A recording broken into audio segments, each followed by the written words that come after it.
Hello everyone. Have you ever imagined living in a clean, safe Earth? Have you ever imagined finding a strong, eco-friendly source of energy to solve fossil fuel problem? How to end pollution and save Earth from ozone hole problem and global warming? Finding technologies that is cheap and efficient to end poverty and step forward with humanity? Well, believe it or not, physics can provide that by string theory. Whoa, what is a string theory and how can it provide that?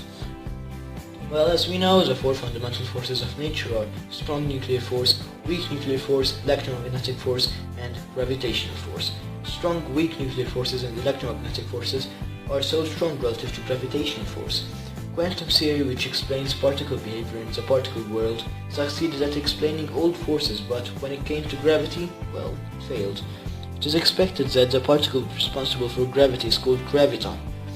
There isn't any proofs that gravitational force exists because we haven't actually observed a graviton.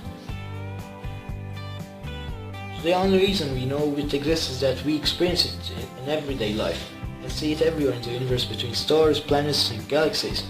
When your pen falls from the desk and your little baby brother cries because he fell on the ground, you may now think of general relativity, which was done by Albert Einstein to explain gravity.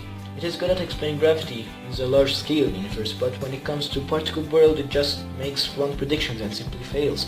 Now it is a fight. Well, the concept gave birth to quantum gravitation theories. The most famous of them, and the first of them, was string theory. The string theory states that everything consists of tiny vibrating strings and cannot be divided to something smaller.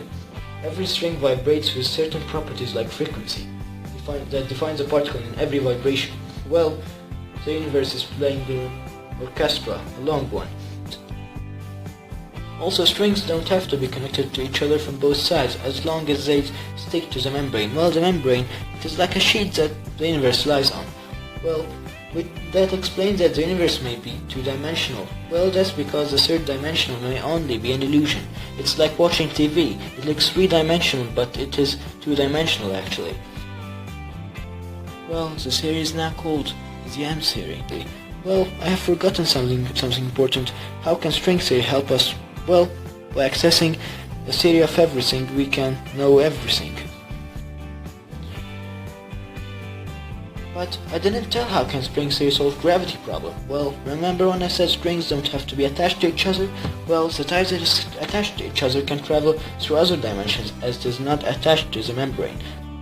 By leaving its membrane and going to another, as membrane consists of brains, and ours is 3D, so it is 3 brain. What I said about membranes was to explain what the universe lies on, and thanks for watching.